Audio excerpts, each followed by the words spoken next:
আকৌ বাকি কথাখিনি চৰিত্ৰটো সম্পূৰ্ণ ৰূপায়ণ কৰাৰ ক্ষেত্ৰত পৰিচালকে যিখিনি এটমছফিয়াৰ আমাক দিছে ওভাৰঅল আমাৰ শ্বুট যিটো জেগাত হৈছে যোৰহাটৰ বৰহোলাত তিতাবৰৰ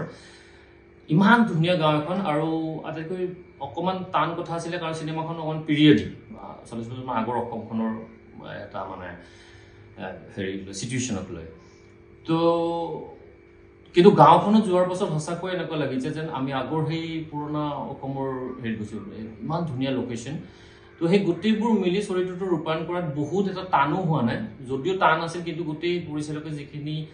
মানে আমাক পৰিৱেশ দিছে শ্বুটিং স্থলীৰ পৰা বা আমি শ্বুটিঙত যোৱাৰ আগৰ পৰাই যে স্ক্ৰিপ্ট ৰিডিং আমি লগ হোৱা এক্টৰ কো এক্টৰৰ কেমিষ্ট্ৰি বনোৱা আমাৰ ইজনে সিজনক জানা গোটেই আৰু চিনেমাখনৰ আটাইতকৈ ভাল লগা কথাটো হৈছে এটা টিম ৱৰ্ক হৈছে কিন্তু বহুত বহুত ধন্যবাদ অমৰজিৎ দা আৰু সুমিত্ৰা হাজৰিকা বাইদেউ আৰু গানটো গোৱাৰ কনফিডেন্স দিয়াৰ বাবে আৰু ফাইনেলি গাব পৰা হোৱাৰ বাবে সৌৰভ মহন্ত দা বহুত বহুত ধন্যবাদ আৰু এজন মানুহক মই ধন্যবাদ দিব লাগিব সেইটো হৈছে ভাস্কৰ বৰুৱা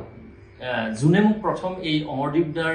লগত লগাই দিছিলে এই প্ৰজেক্টটোৰ বাবে ভাস্কৰ তোমাক বহুত বহুত ধন্যবাদ গতিকে